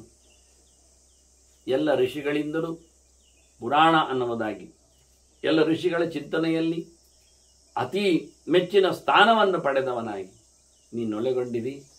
ಅಂತ ನಿನ್ನನ್ನು, ನಾರಾಯಣನನ್ನು ನಾನು ನಮಿಸಿದ್ದೇನೆ. ಸಂಸ್ಥಾನಂ ಸರ್ವತತ್ವಾನಂ. ಎಲ್ಲ ತತ್ವಗಳು ನಿನ್ನಲ್ಲಿ ಆಸರೆ ಪಡೆದಿವೆ. ಇಡೀ ಜಗತ್ತು ನಿನ್ನನ್ನು ಹಚ್ಚಿಕೊಂಡಿದೆ. ನೀನಿಲ್ಲದೆ, ಆಧಾರ ನಿಲ್ಲದೆ ಯಾವುದೂ ಇರಲಿಕ್ಕೆ ಆಗುವುದಿಲ್ಲ. ಅಂತಹ ನಿನ್ನನ್ನು ಧ್ರುವಮೀಶ್ವರಂ ಪ್ರಪದ್ಯೆ, ಶಾಶ್ವತನಾದ ನಿನ್ನನ್ನು ಧ್ರುವ ಸ್ಥಾನದಲ್ಲಿ ಶುಂಶುಮಾರನಾಗಿ ಅವನಿಗೂ ಒಡೆತನವನ್ನು ಕೊಟ್ಟ ಈಶೇಭ್ಯ ಬ್ರಹ್ಮ ರುದ್ರಶ್ರೀ ಶಶಾದಿಭ್ಯ ವರೋಯತಃ ಅಂತ ಎಲ್ಲರಿಗಿಂತ ಮಿಗಿಲಾದ ನಿನ್ನನ್ನು ನಾನು ನಮಿಸಿದ್ದೇನೆ. ಯಪ್ರಭು ಸರ್ವಭೂತಾನಾಂ, ಪಂಚಭೂತಗಳಿಗೂ ಸಕಲ ಜೀವಗಳಿಗೂ ಸಕಲ ಜಡ ಪ್ರಪಂಚಕ್ಕೂ ನೀನು ಸರ್ವಸಮರ್ಥನಾಗಿ ಸೃಷ್ಟಿಯಾದಿಗಳನ್ನು ನಡೆಸಿಕೊಡನಿದ್ದಿ. ಏನು ಸರ್ವಮಿದಂ ತದಂ, ನಿನ್ನಿಂದ ಇಡೀ ಜಗತ್ತು ಆವರಿಸಿದೆ. ಪರಾಪರ ಗುರು ವಿಷ್ಣು ಸಮೇ ವಿಷ್ಣು ಸಮೇ ದೇವ ಪ್ರಸೀದತು. ಅಂತಹ ಭಗವಂತ ನನಗೆ ಪ್ರಸನ್ನನಾಗಲಿ. ದೊಡ್ಡದು ದೊಡ್ಡದು ದೊಡ್ಡದು ದೊಡ್ಡದು ಹೇಳ್ತಾ, ಅದಕ್ಕಿಂತ ಇದು ಸಣ್ಣದು ಅದಕ್ಕಿಂತ ಇದು ಸಣ್ಣದು ಹೇಳ್ತಾ, ಇಡೀ ತೃಣದಿಂದ ಹಿಡಿದು ಬ್ರಹ್ಮನವರೆಗಿನ ಜಗತ್ತಿನಲ್ಲಿ ಅದಕ್ಕೂ ಮಿಗಿಲಾಗಿ ನೆಲೆಗೊಂಡವನು ನೀನಿದ್ದಿ. ಪ್ರತಿಯೊಂದರಲ್ಲಿಯೂ ನಿನ್ನ ವ್ಯಾಪ್ತಿ ಕಾಣುತ್ತದೆ ಅಂತ. ಯಸ್ಮಾದುತ್ಪದ್ಯತೆ ಬ್ರಹ್ಮ ಪದ್ಮಯೋನಿ ಸನಾತನಃ, ಚತುರ್ಮುಖನ ಸೃಷ್ಟಿ ನಿನ್ನಿಂದಲ್ವ, ಪದ್ಮ ಬಂದದ್ದು ನೀನು ತಂದಲ್ವ, ಇದನ್ನು ನಿರಂತರವಾಗಿ ನಡೆಸಿಕೊಡ್ತೀಯಲ್ಲ. ಅಂತಹ ಬ್ರಹ್ಮನಿಗೂ ಕಾರಣನಾದವ ನೀನು. ಬ್ರಹ್ಮಯೋನಿರ್ಹಿ ವಿಶ್ವಾತ್ಮ ಸಮೇ ವಿಷ್ಣು ಪ್ರಸೀದ. ವಿಶ್ವೋ ವಾಯು ಅಂತ ಬ್ರಹ್ಮನಿಗೆ ಕಾರಣನಾದಾಗೆ ಪ್ರಾಣನಿಗೂ ಕಾರಣ ನೀನೇ ಇದ್ದಿ. ಅವನಿಗೂ ಅಂತರ್ಯಾಮಿಯಾಗಿ ನೀನು ಇಡೀ ಜಗತ್ತನ್ನು ನೋಡಿಕೊಳ್ಳುವನಾದ್ರಿಂದ ನಿನಗೆ ಮಣಿದಿದ್ದೇನೆ. ನಿನ್ನ ಮೇಲೆ ಅನುಗ್ರಹವನ್ನು ಮಾಡಬೇಕು. ಸೃಷ್ಟಿಯ ಬ್ರಹ್ಮಚಿಂತನೆಯನ್ನು ಮಾಡುವ ಮೂಲಕ ಪ್ರಳಯದೆಡೆಗೆ ನಾರದರು ಹೇಳುತ್ತಾರೆ, ಪುರಾ ಪ್ರಳಯೇ ಪ್ರಾಪ್ತೆ. ಪ್ರಳಯ ಬರುತ್ತೆ, ಕೊನೆಯಾಗತ್ತೆ, ನಷ್ಟೇ ಸ್ಥಾವರ ಜಂಗಮೆ, ಕಾಣುವ ಯಾವ ಪ್ರಪಂಚವೂ ಉಳಿಯುವುದಿಲ್ಲ. ಚರಾಚರ ಪ್ರಪಂಚವೇ ಕಳೆದು ಹೋಗ್ತದೆ. ಆಗ ಯಾರು ಉಳಿದವರು ಸಹ ಬ್ರಹ್ಮಾದಿಷು ಪ್ರಲೀನೇಶು, ಬ್ರಹ್ಮತತ್ವವೇ ಇಲ್ಲ ಆಗ್ತದೆ. ಒಂದೊಂದೇ ಪ್ರವೇಶ ಮಾಡುವ ಮೂಲಕ ಕೊನೆಗೆ ಬ್ರಹ್ಮನ ಪ್ರವೇಶ ಭಗವಂತನಲ್ಲಿ. ಹೀಗೆ ನಷ್ಟೇ ಲೋಕ ಪರಾವರೆ, ಕೆಳಗಿನ ಎಲ್ಲ ಲೋಕಗಳು ಹೋಗ್ತಾ ಹೋಗ್ತಾ ಮೇಲಿನ ಮೇಲದಲ್ಲಿ ಮೇಲಿನ ಮೇಲೆ ಎಲ್ಲಾ ಲೋಕಗಳು ಇಲ್ಲ ಅಂತ. ಮನ್ವಂತರ ಪ್ರಳಯದಲ್ಲಿ ಇಷ್ಟೆಲ್ಲ ಆಗುವುದಿಲ್ಲ, ದಿನಪ್ರಳಯದಲ್ಲಿಯೂ ಅಷ್ಟ ಆಗುವುದಿಲ್ಲ. ಬ್ರಹ್ಮ ಪ್ರಳಯ ಉಂಟಲ್ಲ, ಒಂದು ಬ್ರಹ್ಮ ಹೋಗಿ ಇನ್ನೊಂದು ಬ್ರಹ್ಮ ಬರುವಾಗ ಸಂಪೂರ್ಣವಾಗಿ ಬ್ರಹ್ಮಾಂಡವನ್ನೇ ಮಗದೊಂದು ಕೆತ್ತಿಗೊಡಲಿಕ್ಕಿದೆ ಭಗವಂತ. ಹಾಗಾಗಿ ಪೂರ್ಣವಾದ ಯಾವುದೇ ಪ್ರಕಾರದ ಜೀವಯೋನಿಗಳು ಇರದಂತೆ ಎಲ್ಲವೂ ನಾಶ ಆದಾಗ ಅಭೂತ ಸಂಭ್ರಮೇ ಚೈವ, ಭೂತಗಳೆಲ್ಲ ತಮ್ಮ ತಮ್ಮ ನಿಜರೂಪದೆಡೆಗೆ ಅಂದರೆ ಪ್ರತ್ಯೇಕವಾಗಿ ಬಿಡುತ್ತವೆ. ಮಣ್ಣಿನ ಜೊತೆಯಲ್ಲಿ ನೀರಿಲ್ಲ, ಈಗ ನೀರಿನ ಜೊತೆಯಲ್ಲಿ ಬೆಂಕಿ ಬರುವುದಿಲ್ಲ, ಇವುಗಳ ಜೊತೆಯಲ್ಲಿ ಗಾಳಿ ಆಕಾಶಗಳಿಲ್ಲ. ಪ್ರತ್ಯೇಕವಾಗಿ ಭೂತಗಳು ಕಣಗಳಾಗಿ ಪರಮಾಣುಗಳಾಗಿ ವಿಭಿನ್ನವಾಗಿ ನೆಲೆಗೊಂಡಾಗ ಅದನ್ನು ನಡೆಸಿಕೊಡುವವ ನೀನೇ ಅಲ್ವ. ಪ್ರಲೀನೆ ಅಪ್ರಾಕೃತೋ ಮಹಾನ್, ಇವೆಲ್ಲ ಮಹಾಪ್ರಳಯದಲ್ಲಿ ಪ್ರಾಕೃತವಾದದ್ದು ಯಾವುದನ್ನೂ ಗುರುತಿಸಲಿಕ್ಕೆ ಬರುವುದಿಲ್ಲ. ಅತ್ಯಂತ ಅಪ್ರಾಕೃತನಾಗಿ ಪ್ರಪಂಚ ವಿಲಕ್ಷಣನಾಗಿ ಅತ್ಯಂತ ದೊಡ್ಡ ಸಂಗತಿಯಾಗಿ ಇರುವವನು ನೀನೆ. ಏಕಸ್ತಿಷ್ಠತೆ, ನೀನೊಬ್ಬನೇ ಸ್ವತಂತ್ರನಾಗಿದ್ದೀಯ, ಎಲ್ಲವನ್ನು ನುಂಗಿಕೊಂಡು ಕೂತಿದ್ದೀಯ. ವಿಶ್ವಾತ್ಮ, ಎಲ್ಲಿ ನೋಡಿದರಲ್ಲಿ ನೀನು ಮಾತ್ರವೇ, ಮತ್ತಾರೂ ಇಲ್ಲ. ಅಲ್ಲ, ನೀರು ಮಾತ್ರ ಇತ್ತಲ್ಲ, ಹೌದು, ನೀರು ಮಹಾಲಕ್ಷ್ಮಿಯೇ, ಅದರಲ್ಲಿ ಪವಡಿಸಿದವ ನೀವನೇ. ಪ್ರಕೃತಿ ಮಹಾಲಕ್ಷ್ಮಿ, ಅವಳು ಚಿತ್ಪ್ರಕೃತಿಯವಳು ಚಿದ್ರೂಪದಲ್ಲಿದ್ದಾಳೆ. ಭಗವಂತ ಆರಾಮವಾಗಿ ಚಿದ್ರೂಪದಲ್ಲಿ ಭಗವಂತನನ್ನು ಗುರುತಿಸಲಿಕ್ಕೆ ಬರ್ತದೆ. ಮುಕ್ತರು ಪೂರ್ತಿ ಚಿದ್ರೂಪದಲ್ಲಿ ಇರೋದ್ರಿಂದ, ಪ್ರಾಕೃತವಾದ ಪ್ರಪಂಚವನ್ನು ಕಳ್ಕೊಂಡದ್ರಿಂದ ಮುಕ್ತರು ನೋಡ್ಲಿಕ್ಕೆ ಸಿಗ್ತಾರೆ, ಅವರು ಕಾಣಲಿಕ್ಕೆ ಬಿಡ್ತಾರೆ ಇವನನ್ನು. ಹಾಗಾಗಿ ಅವರು ಕಾಣ್ತಾರೆ ಇವನನ್ನು, ಹೀಗೆ ಇದ್ದಾನೆ ಭಗವಂತ ಅಂತೇಳಿ. ಎಲ್ಲ ಪ್ರಳಯ ಆದಾಗ ಯಾರು ಭಗವಂತ ಮಾತ್ರ ಇದ್ದದ್ದು ಯಾರಿಗೆ ಗೊತ್ತಾಗ್ತದೆ ಹೇಳಿದರೆ? ಭಗವಂತ ಮಾತ್ರ ಇದ್ದ ಅವನೇ ಹೇಳೋದು ಹೇಗೆ ನಂಬುದು ಕೇಳಿದರೆ? ಮುಕ್ತರೆಲ್ಲ ಕಾಣ್ತಾ ಇದ್ದಾರೆ, ಅವರಿಗೆ ಬಾಹ್ಯ ಪ್ರಪಂಚದ ಸಂಪರ್ಕ ಇಲ್ಲ, ಭೌತ ದೇಹ ಅವರಲ್ಲಿ ಇಲ್ಲ, ಅವರಿಗೆ ನಿದ್ದೆ ಅಥವಾ ಒಂದು ರೀತಿಯ ಅಭಿಭವ ಅದ್ಯಾವುದೂ ಇಲ್ಲ. ಹಾಗಾಗಿ ಪ್ರಳಯದ ಏಕಪ್ರಕಾರವಾಗಿ ಒಬ್ಬರೇ ನಿನ್ನನ್ನು ಮಣಿದಿದ್ದೇನೆ. ಸಮಯ ವಿಷ್ಣು ಪ್ರಸೀದತು, ನನಗೆ ದೇವರ ಅನುಗ್ರಹ ಮಾಡಿ. ಪರ್ಜನ್ಯ ಪೃಥಿವೀ ಸಸ್ಯಂ ಕಾಲ ಧರ್ಮ ಕ್ರಿಯಾ ಕ್ರಿಯೆ ಗುಣಾಕರ ಸಮೇ ಬಭ್ರು ವಾಸುದೇವ ಪ್ರಸೀದತು. ಈ ಸೃಷ್ಟಿಯ ವೈಭವ, ಸಂಹಾರದ ಚರಿತೆ, ಮೋಕ್ಷದ ಚಿಂತನೆ, ಅದರಂತೆಯೇ ಈ ವಿಶೇಷವಾಗಿರತಕ್ಕಂತಹ ಸ್ಥಿತಿಯ ನೆಲೆ. ಈ ಚಿಂತೆ ನೋಡುವಾಗ ಮಳೆ ಬರ್ತದೆ, ನೆಲ ಒದ್ದೆ ಆಗ್ತದೆ, ಬೆಳೀತದೆ, ಕಾಲಕ್ಕನುಗುಣವಾಗಿ ಅದರ ಧರ್ಮಗಳು ಒಂದೊಂದೇ ಆಗ್ತವೆ. ಹಣ್ಣು ಹಂಪಲುಗಳು ಬರ್ತವೆ, ಹೂ ಡಿಸಿರುಗಳು ಏಳ್ತಾವೆ. ಅದನ್ನು ಬೇಕಾದಾಗಿ ಕ್ರಿಯೆಯಲ್ಲಿ ತೊಡಗಿಸಿಬಿಡ್ತಾರೆ, ಧರ್ಮಕ್ರಿಯೆಯಲ್ಲಿ ನಡೆಸಿಕೊಡ್ತಾರೆ, ದೇವರಿಗೆ ಸಮರ್ಪಣೆ ಮಾಡ್ತಾರೆ, ಯಜ್ಞ ಯಾಗಗಳನ್ನು ನಡೆಸಿಕೊಡ್ತಾರೆ, ಅದರ ಕಳೆ ತೆಗಿತಾರೆ, ಕೊಳೆಯನ್ನು ದೂರ ಮಾಡುತ್ತಾರೆ, ಅದನ್ನು ಒಬ್ಬ ಓರಣದಲ್ಲಿ ಉಪಯೋಗಿಸಿಕೊಳ್ತಾರೆ, ಸಾರಭಾಗವನ್ನು ಮತ್ತೆ ತಿಂತಾರೆ. ಹೀಗೆ ಇಡೀ ಜಗತ್ತು ಒಂದು ರೀತಿಯಿಂದ ಅದರದ್ದೇ ಆಗಿರತಕ್ಕಂಥ ಗುಣಗಳ ನೆಲೆಯಲ್ಲಿ ಉಪಯೋಗಕ್ಕೆ ಬರ್ತದೆ. ಅದರ ಧರ್ಮಗಳ, ಅದರ ರೂಪಗಳ, ಅದರ ಕ್ರಿಯಾಶೀಲತೆಯ ಸೌಂದರ್ಯದಡಿಯಲ್ಲಿ ಜಗತ್ತಿನ ಸೃಷ್ಟಿ, ವೈಭವ, ಇರುವಿಕೆ, ಉತ್ಸವ, ಅದರಂತೆ ಮತ್ತೆ ಪುನಃ ನಾಶ, ಭೀಕರವಾದ ಮಳೆ, ಅದರ ಒಡ್ಡೋಲಗ, ನೆಲ ಸಂಪೂರ್ಣ ಬೀರಿದಿದೆ, ಯಾವುದೇ ರೀತಿಯಾದ ಸಸ್ಯಗಳು, ಆಹಾರ ಪದಾರ್ಥಗಳು ಇಲ್ಲ, ಕಾಲಕ್ಕೆ ಕೊನೆ ಇಲ್ಲ, ಕಾಲವನ್ನು ಪರಿಗ್ರಹಿಸುವವರಿಲ್ಲ, ಯಾವುದೇ ಕ್ರಿಯೆಗಳು ಧರ್ಮಗಳು ಯಾವುದೂ ಇಲ್ಲ, ಮಾಡಬೇಕಾದ್ದು ಮಾಡಬಾರದ್ದು ವಿಧಿ ನಿಷೇಧಗಳು ಯಾವ ಜೀವಕೋಟಿಯಲ್ಲದಿದ್ದ ಯಾರಿಗೆ? ಕೇವಲ ತ್ರಿಗುಣಗಳ ಕತೆ, ಅದು ಮೂಲ ರೂಪಕ್ಕೆ, ಪ್ರಕೃತಿಯ ಮೂರು ರೂಪಗಳ ವೈಭವ. ಇದು ಒಂದು ತಾಣ, ಇದು ಒಂದು ಚಿಂತನೆ, ಹೀಗೊಂದು ಬಗೆ ಅಂತ ನಡೆಸಿಕೊಟ್ಟ ವಿಶೇಷ ಆಕಾರವನ್ನು ಪಡೆದ ಸೃಷ್ಟಿಯ ಬಲ, ಸಂಹಾರದ ಶಕ್ತಿ, ಸ್ಥಿತಿಯ ವ್ಯವಸ್ಥೆ, ಇವನ್ನೆಲ್ಲ ನಡೆಸಿಕೊಡತಕ್ಕಂಥ ಅತ್ಯಂತ ವಿಶಿಷ್ಟವಾದ ರೂಪವನ್ನು ತಳೆದ ವಾಸುದೇವನಿಗೆ, ಕೃಷ್ಣನಿಗೆ ನಾನು ಮಣಿದಿದ್ದೇನೆ. ಅತ್ತ ಮೋಕ್ಷ ಕೊಡುವವನಾಗಿಯೂ ಇದ್ದಾನೆ, ಇತ್ತ ಸಂಹಾರ ನಡೆಸುವವನಾಗಿಯೂ ಕಾಣ್ತಾನೆ, ಇತ್ತ ಸೃಷ್ಟಿ ಕಡೆಯಲ್ಲಿಯೂ ಬರ್ತಾನೆ, ಎಲ್ಲವನ್ನು ನಿಯಮಿಸಿಕೊಡ್ತಾನೆ. ಆಯಾ ವಸ್ತುಗಳಲ್ಲಿ ಅವನವನಾಗಿ ನಿಂತುಕೊಂಡು ತತ್ತ ದ್ರವ್ಯಗಳಲ್ಲಿ ತತ್ರ ತತ್ರ ಸ್ಥಿತೋ ವಿಷ್ಣು ತತ್ವ ಶಕ್ತಿ ಪ್ರಬೋಧಯನ್ ಏಕೇವ ಮಹಾಶಕ್ತಿ. ಈ ರೀತಿಯಾಗಿಯೂ ನಾರದರು ಅವನನ್ನು ಚಿಂತನೆಗೆ ತರ್ತಾರೆ. ಅಗ್ನಿ ಸೋಮಾರ್ಕತಾರಾಣಂ ಬ್ರಹ್ಮರುದ್ರೇಂದ್ರ ಯೋಗಿನಂ ಯಸ್ತೇ ಜಯತಿ ತೇಜಾಂಸಿ ಸಮೇ ವಿಷ್ಣು ಪ್ರಸೀದತು. ಇಲ್ಲಿನ ಬೆಳಕಿನ ಶಕ್ತಿಗಳಿಗೆಲ್ಲ ಬೆಳಕು ಕೊಟ್ಟವ, ಶಕ್ತಿ ಕೊಟ್ಟವ ಅಂದ ತಕ್ಷಣ ಶಕ್ತಿ ಮಾತ್ರ ಅಲ್ಲ, ಬೆಳಕು ಕೊಟ್ಟವ ಕೃಷ್ಣ.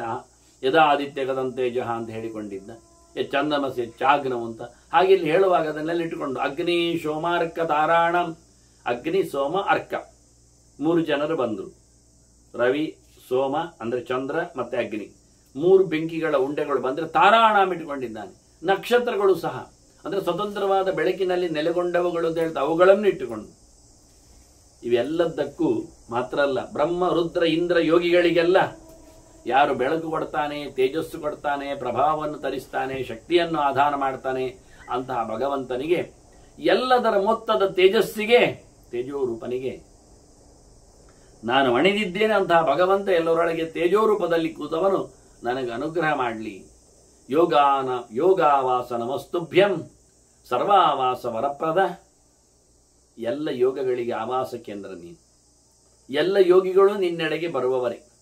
ಎಲ್ಲ ಯೋಗಗಳು ಅವರವರಿಗೆ ಅನುಕೂಲಕರವಾಗಿ, ಮನುಷ್ಯರಿಗೆ ಕರ್ಮಯೋಗ, ಋಷಿಗಳಿಗೆ ಜ್ಞಾನಯೋಗ, ದೇವತೆಗಳಿಗೆ ಭಕ್ತಿಯೋಗ, ಯೋಗಿಗಳು ಮತ್ತು ಧ್ಯಾನಯೋಗಿಗಳು ಮತ್ತೆ ಅವರವರ ತತ್ವಯೋಗಗಳಲ್ಲಿ ನಿನ್ನ ಚಿಂತನೆಯನ್ನು ನಡೆಸ್ತಾರೆ. ಅವರೆಲ್ಲ ಯೋಗಿಗಳಿಗೂ, ಎಲ್ಲರ ಯೋಗಕ್ಕೂ, ಎಲ್ಲರ ಉಪಾಯಗಳಿಗೂ, ಎಲ್ಲರ ಸಾಧನೆಗಳಿಗೂ ನೀನೇ ಪೂರ್ಣವಾದಂಥ ಫಲ ಕೊಡುವವ. ಹಾಗಾಗಿ ನಿಮ್ಮನ್ನು ನಮಸ್ಕಾರ ಮಾಡ್ತೇನೆ. ಸರ್ವಾವಾಸ, ಎಲ್ಲರೂ ನಿನ್ನಲ್ಲಿ ನೆಲೆಗೊಂಡಿದ್ದಾರಲ್ಲ, ಹಾಗಾಗಿ ನಿನಗೆ ವಂದನೆ. ನೀನು ವರಪ್ರದ, ಜ್ಞಾನಾನಂದಪ್ರದ, ನೀನು ಎಲ್ಲವನ್ನು ಕೊಡುವವ. ಯಜ್ಞಗರ್ಭ, ಹಿರಣ್ಯಾಂಗ, ಪಂಚಯಜ್ಞ ನಮಸ್ತುತೆ. ಎಲ್ಲ ಯಜ್ಞಗಳನ್ನು, ಎಲ್ಲ ಯಜ್ಞಗಳಲ್ಲಿ, ಯಜ್ಞ ಅಂದರೆ ಕರ್ಮ ಅಂತ ಇಟ್ಕೊಳ್ಳಿ, ದೇವರ ಪೂಜೆ ಅಂತ ಇಟ್ಕೊಳ್ಳಿ, ಯಜ ದೈವ ಪೂಜಾಯ, ಧರ್ಮದ ಕೆಲಸಗಳಲ್ಲೆಲ್ಲ ನೆಲೆಗೊಂಡವನು ನೀನು ನಡೆಸಿಕೊಡ್ಲಿಕ್ಕೋಸ್ಕರ. ಭಗವಂತ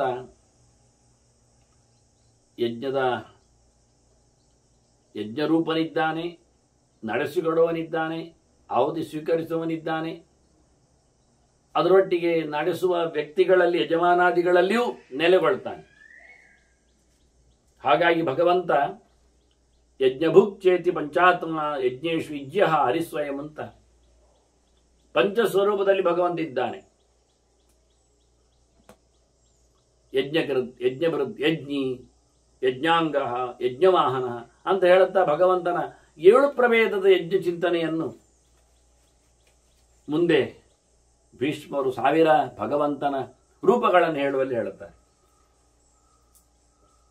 ಯಜ್ಞೋ ವೈ ವಿಷ್ಣು ಅಂತ ಹೇಳಿ ಎಲ್ಲ ಶ್ರುತಿಗಳು ಭಗವಂತನನ್ನು ಎಲ್ಲ ಬಗೆಯ ಯಜ್ಞ ಸ್ವರೂಪನನ್ನಾಗಿ ಕೃಷ್ಣ ಹೇಳ್ತಾನಲ್ಲ, ದ್ರವ್ಯಯಜ್ಞ ತಪೋಯಜ್ಞ ಯೋಗಯಜ್ಞ ತಥಾಪರೆ ಸ್ವಾಧ್ಯಾಯ ಜ್ಞಾನಯಜ್ಞ ಅಷ್ಟ. ಹಾಗಾಗಿ ಪ್ರಧಾನವಾದಂತಹ ಪಂಚಯಜ್ಞಗಳು ಪ್ರತಿಯೊಬ್ಬರಲ್ಲಿ ಮನೆಯಲ್ಲಿ ಆಗಬೇಕಾದ್ದು. ಅಧ್ಯಾಪನಂ ಬ್ರಹ್ಮಯಜ್ಞ ಅಂತ ಕಲಿಯುವುದು ಕಲಿಸುವುದು, ಅದು ವೇದವನ್ನು ಒಪ್ಪಿಕೊಂಡು ಬಂದು ಶಾಸ್ತ್ರಗಳ ಚಿಂತನೆಯನ್ನು ತಂದಿರತಕ್ಕಂಥ ಚಿಂತನೆಯಲ್ಲಿ ಮಾಡತಕ್ಕಂಥ ಭಗವಂತನ ಪೂಜೆ. ಋಷಿಯಜ್ಞಸ್ತು ತರ್ಪಣಂ ಅಂತ, ಋಷಿಯಜ್ಞಸ್ತು ಅಧ್ಯಾಪನಂ ಬ್ರಹ್ಮಯಜ್ಞ, ಪಿತೃಯಜ್ಞಸ್ತು ತರ್ಪಣಂ ಅಂತ, ಪಿತೃಗಳಿಗೆ ಸಂತೋಷವನ್ನು ಕೊಡ್ಲಿಕ್ಕೋಸ್ಕರ ತಂದೆ ತಾಯಿಗಳ ಋಣ ಪರಿಹಾರಕ್ಕೋಸ್ಕರ ಮಾಡುವಂಥದ್ದು ತರ್ಪಣ.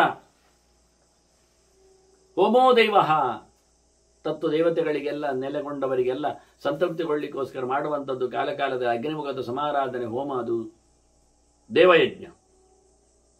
ಬಲಿರ್ಭೌತಃ, ಇನ್ನು ಭೂತಯಜ್ಞ, ತನ್ನ ನಂಬಿ ಬಂದವರಿಗೆಲ್ಲ ಹೊರಗಿನಿಂದ ದ್ವಾರಪಾಲಕರಿಗೆ, ವಾಯಸಕ್ಕೆ, ಗೋವುಗಳಿಗೆ, ಇತರರಿಗೆ ಎಲ್ಲ ಬಲಿ ಪ್ರದಾನ ಮಾಡುವಂಥದ್ದು. ಕೊನೆಗೆ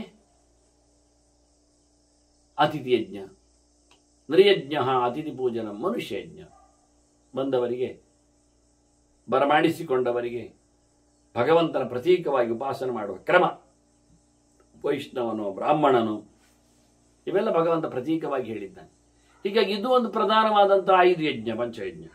ಇದನ್ನು ಚಿಂತನೆ ಮಾಡಲಿಕ್ಕೆ ಬರ್ತದೆ. ಹಾಗಾಗಿ ಭಗವಂತ ಆನಂದಮಯನಾದ ಭಗವಂತ ಇಲ್ಲೆಲ್ಲ ಸಿಕ್ಕಿ ಬೀಳುವುದಿಲ್ಲ. ನಾವು ಕೊಟ್ಟ ಆಹಾರವನ್ನು ಸ್ವೀಕರಿಸುವಂತಲ್ಲ, ಅವನ ಅಪ್ರಾಕೃತನಿದ್ದಾನೆ. ಅಂತಹ ಭಗವಂತನ ಅದ್ಭುತವಾದಂತಹ ಹಿರಣ್ಯ ಶ್ಮಶ್ರು ಹಿರಣ್ಯನಕ ಪ್ರಣಕ ಸ್ವರ್ವೇವ ಸ್ವರ್ಣಮಯ ಅಂತ ಹಿರುಕ್ಸುಖಂ ಹಿರಣ್ಯಂ ಸ್ಯಾದಂತ ಸುಖ ಸ್ವರೂಪ ಭಗವಂತ. ಜ್ಞಾನಜ್ಞಾನ ಸುಖ ಅಂತ ಭಗವಂತನ ಪರಿಪೂರ್ಣವಾದಂತಹ ಚಿದಾನಂದನನ್ನಾಗಿ ಗುರುತಿಸಿದ್ದಾರೆ. ಅದನ್ನು ನೀವು ಅನುಸಂಧಾನ ಮಾಡ್ತಾ ನಾರದರು ಚಿಂತನೆಗೆ ತರ್ತಾನೆ. ಅಂತಹ ನಿನಗೆ ನಾನು ನಮಸ್ಕಾರ ಮಾಡ್ತೇನೆ. ಚತುರ್ಮೂರ್ತೆ ಪರಂಧಾಮ ಲಕ್ಷ್ಮೀ ಆವಾಸ ಪರಾರ್ಚಿತ, ನೀನು ಲಕ್ಷ್ಮಿಗೆ ಪೂರ್ಣ ಆವಾಸವನ್ನು ಕೊಟ್ಟವ. ಲಕ್ಷ್ಮಿ ಅಂದರೆ ಲಕ್ಷಣವಾದ ಎಲ್ಲ ಸಂಗತಿಗಳಿಗೆ ಎಲ್ಲಿ ಎಲ್ಲಿ ಲಕ್ಷ್ಮಿಯಲ್ಲಿ ಕೂತುಕೊಂಡಿದ್ದಾಳೆ, ನೆಲೆಗೊಳ್ಳುತ್ತಾಳೆ, ಅಲ್ಲಿ ಎಲ್ಲ ನಿನ್ನ ವಿಶೇಷವಾದಂತಹ ಸ್ಪರ್ಶ ಇದೆ. ಮಹಾಲಕ್ಷ್ಮಿ ನಿನ್ನನ್ನು ನಿರಂತರವಾಗಿ ಆರಾಧನೆ ಮಾಡ್ತಾ ಇದ್ದಾಳೆ. ಪಾದಪದ್ಮವನ್ನು ಸೊಂಟವೇರಿ ಕುಳಿತು ನಿನ್ನನ್ನು ಉಪಾಸನೆ ನಡೆಸ್ತಾಳೆ. ಹೃದಯ ಮಂಟಪದಲ್ಲಿ ಇದ್ದು ಭಗವಂತ ನಿನ್ನನ್ನು ಚಿಂತನೆಗೈತಾಳೆ. ಇಡೀ ನಿನ್ನ ಸ್ವರೂಪವನ್ನು ಕಂಡು ಶ್ರೀ ಕಥಾಕ್ಷ ಬಲವತಿ ಅಜಿತನ್ನಮಾಮಿ ಅಂತ ಆಚಾರ್ಯ ಮಧ್ವರು ಹೇಳಿದಾಗೆ, ವಂದಿತಾ ಶೇಷ ವಂದ್ಯೋರ್ ವೃಂದಾರಕಂ ಚಂದನ ಚರ್ಚಿತೋ ದಾರಪಿ ನಾಂಸಕ ಇಂದಿರಾ ಚಂಚಲಾ ಪಾಂಗನಿ ರಾಜಿತಂ. ಇಂದರೆ ಕಡೆಗಣ್ಣನಿಂದ ಭಗವಂತನಿಗೆ ನಿರಂತರವಾಗಿ ಆರತಿ ಆಗ್ತಾನೇ ಇರ್ತದೆ. ಕಡೆಗಣ್ಣ ಜ್ಯೋತಿ ಬೆಳಕು, ಅದರಿಂದ ಭಗವಂತನ ಪರಿಪೂರ್ಣವಾದ ದರ್ಶನ ಆಕೆ ಮಾಡ್ತಾ ಇರ್ತಾಳೆ. ನಿರಂತರವಾಗಿ ದೇವರನ್ನು ಯವೈಕ್ಕದೆ ನೋಡುತ್ತಿರುವವಳು ಮಹಾಲಕ್ಷ್ಮಿ.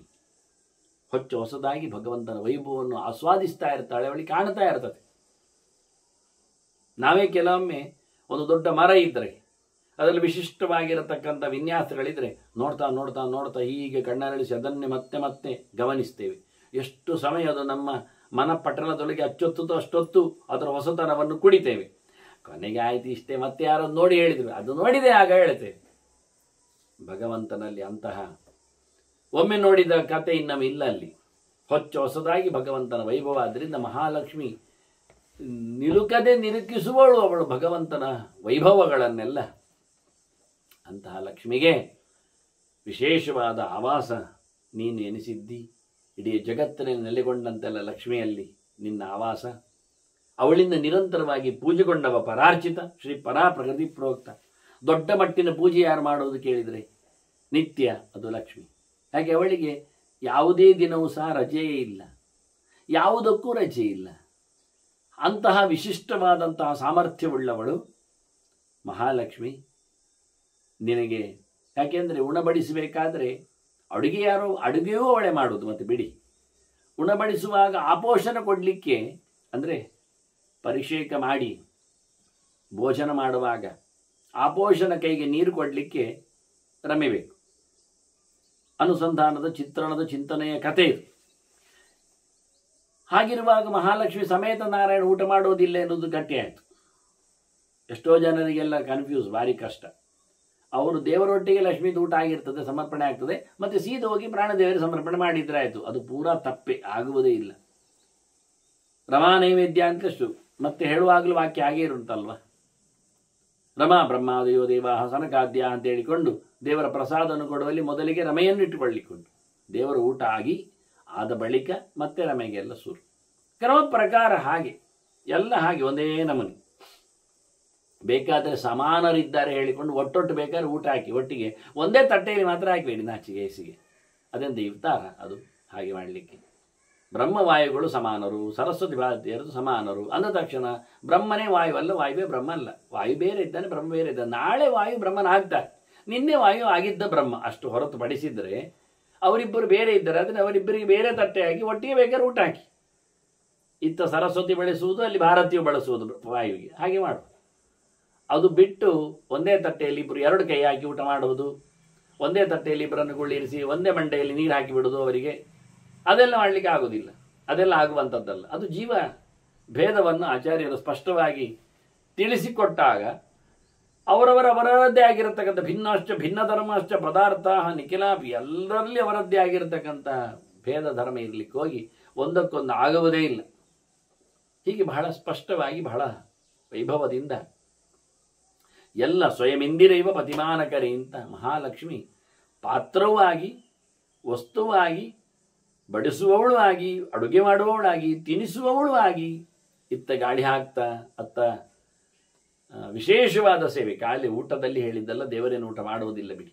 ಮತ್ತು ಯಾವ ಸೇವೆ ದೇವರು ಯಾರಿದ್ದು ಬೇಕಾಗಿಲ್ಲ, ನಮಗಾಗಿ ಬೇಕು. ರಮೆಯ ಆನಂದಕ್ಕಾಗಿ ರಮೆ ಮಾಡ್ತಾ ಇದ್ದಾಳೆ ಸೇವೆ. ಅಂತಹ ಅನೇಕ ಮೂರ್ತಿಗಳಿಂದ 3, 4, 5, 6, 8, 12 ಹೀಗೆ ಭಗವಂತ ವ್ಯೂಹ ರೂಪಗಳಿಂದ ನೆಲೆಗೊಂಡಿದ್ದಾನೆ. ಅಂತಹ ಭಗವಂತನಿಗೆ ನಮಸ್ಕಾರ. ಸರ್ವಾವಾಸ ನಮಸ್ತೇಸ್ತು. ನಾನಾ ರೂಪ ವಾಸುದೇವ ಪ್ರಧಾನಕೃತ್. ಇಡೀ ಪ್ರಕೃತಿಯನ್ನೇ ನಿರ್ಮಿಸಿದವ. 2 ರೀತಿಯಿಂದ ಪ್ರಕೃತಿ ನಿರ್ಮಾಣವನ್ನು ಕೃಷ್ಣನೇ ಹೇಳಿರ್ತಾನೆ. ಜಡ ಪ್ರಕೃತಿ ಬೇರೆದೆ, ಭಿನ್ನ ಪ್ರಕೃತಿ ರಷ್ಟದ ಅಂತ ಹೇಳ್ತಾ, ಇದಕ್ಕಿಂತ ಅಪರೇಯಂ ಇತಸ್ತನ್ಯ ಅಂತ ಹೇಳ್ತಾ ಚಿತ್ ಪ್ರಕೃತಿಯ ಬಗ್ಗೆ ಎಲ್ಲ. ಹೀಗಾಗಿ ಪ್ರಕೃತಿಯ ಮೇಲಿರತಕ್ಕಂಥ ಭಗವಂತನ ಪ್ರಭುತನವನ್ನು ಇಲ್ಲಿ ಚಿಂತನೆಗೆ ತಂದಿದ್ದಾನವ. ಅಂತಹ ಎಲ್ಲೆಡೆ ತುಂಬಿದ, ಎಲ್ಲರನ್ನೂ ನೋಡಿಕೊಳ್ಳುವ, ಎಲ್ಲವನ್ನೂ ಮುಗಿಸುವ ಆ ಪರತತ್ವನಿಗೆ ನಮಸ್ಕಾರ. ಅಜಸ್ತ್ವನಾಮಯ ಪಂಥಾ. ಭಗವಂತ ಹುಟ್ಟಿರದವನು, ಇನ್ನು ಯಾರಿಗಾದರೂ ಹುಟ್ಟು ಬೇಡ ಅಂತಾಗಿದ್ರೆ ಯಾವುದೇ ರೋಗ ರುಜಿನ ಇಲ್ಲದ ಸಂಸಾರದ ಗಾಳಿ ಇಲ್ಲದ ದಾರಿ ಅದು ದೇವರ ದಾರಿ ಅಂತ. ಅಮೂರ್ತಿ ವಿಶ್ವಮೂರ್ತಿ. ದೇವರಿಗೆ ಯಾವುದೇ ಪ್ರಕಾರವಾದಂತಹ ಸ್ಪಷ್ಟವಾದಂತಹ ಇರವು ಇಲ್ಲ. ಅಂದರೆ ಪ್ರಾಕೃತವಾದ ಕಣ್ಣಿಗೆ ಕಾಣುವಂತೆ ಪ್ರಾಕೃತವಾದ ಧರ್ಮಗಳಿಂದ, ವಸ್ತುಗಳಿಂದ. ಆದರೆ ಎಲ್ಲ ಜಗತ್ತಿನ ಎಲ್ಲ ವಿಷಯಗಳನ್ನು ನಡೆಸಿಕೊಟ್ಟವನು, ಎಲ್ಲರಲ್ಲಿಯೂ ನೆಲೆಗೊಂಡವನು, ಎಲ್ಲವನ್ನೂ ಮಾಡಿ ತೋರಿಸುವವನು ಭಗವಂತ ಇದ್ದಾನೆ. ಅಂತ ಭಗವಂತನು ಏನು ಮಾಡದಿದ್ರೂ ಎಲ್ಲ ಮಾಡ್ತಾನೆ. ಯಾಕೆಂದರೆ ಯಾವುದವನಿಗಾಗಿ ಮಾಡುವುದಲ್ಲ, ಯಾವುದವನಿಗೆ ಸಂಪರ್ಕವೂ ಇಲ್ಲ, ಯಾವುದರ ಲೇಪ ಅವನಿಗಿಲ್ಲ. ವಿಕರ್ತಃ ಪಂಚಕಾಲಜ್ಞ. 5 ಕಾಲವನ್ನು ಅವನು ಸಾಕ್ಷಿಯಾಗಿ ಗುರುತಿಸ್ತಾನೆ, ನೋಡ್ತಾನೆ. ಪಂಚಕಾಲ ಅಂದರೆ ಪಂಚ ಸಂವತ್ಸರ ಅಂತ ಅರ್ಥ ಮಾಡಲಿಕ್ಕೆ ಬರ್ತದೆ. ಒಂದು ಇಡೀ ವರ್ಷ 5 ರೂಪದಲ್ಲಿ ಇದೆ. ಇಡಾವತ್ಸರ, ಪರಿವತ್ಸರ, ಅನುವತ್ಸರ, ಉದ್ವತ್ಸರ, ಸಂವತ್ಸರ ಅಂತ ಹೇಳಿಕೊಂಡು ಅನೇಕ ಪ್ರಕಾರ. ನಾನು ಯುಗಾದಿ ಲೇಖನದಲ್ಲಿ ಅದರ ಚಿಂತನೆಯನ್ನು ಕೊಟ್ಟಿದ್ದೇನೆ. ಆಚಾರ್ಯ ಮದ್ದೂರು ಉಲ್ಲೇಖ ಮಾಡಿದ್ದಾರೆ ಅದನ್ನು.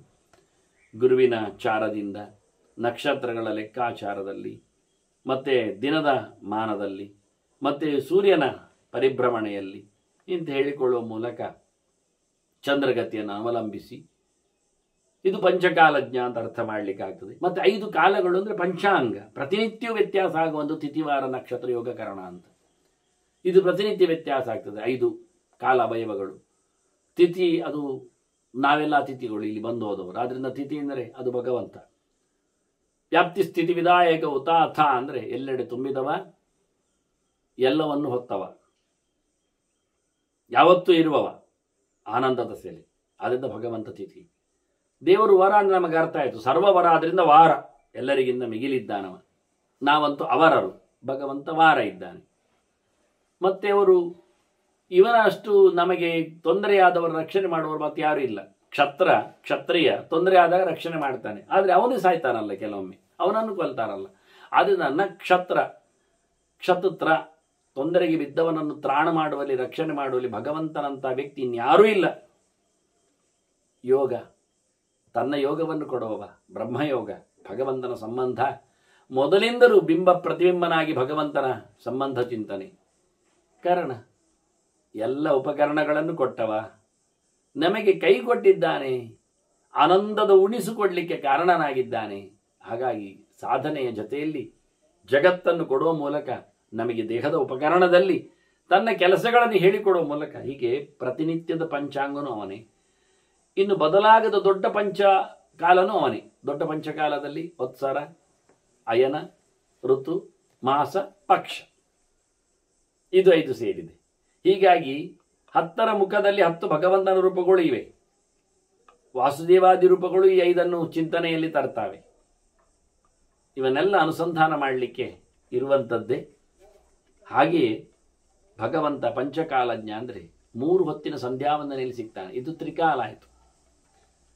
ಸೂರ್ಯೋದಯದ ಹೊತ್ತಿನಲ್ಲಿ, ಸೂರ್ಯ ಉದಯದ ಹೊತ್ತಿಗೆ ಅಂದರೆ ರಾತ್ರಿ ಕಳೆದು ಬೆಳಿಗ್ಗೆ ಆದಾಗ ಒಂದು ಸಂಧಿಕಾಲ, ಹಗಲು ಕಳೆದು ರಾತ್ರಿ ಆದಾಗ ಇನ್ನೊಂದು ಸಂಧಿಕಾಲ, ಸಂಜೆ ಅಂತೇವೆ ನಾವು, ಮುಸ್ಸಂಜೆ ಅಂತೇವೆ.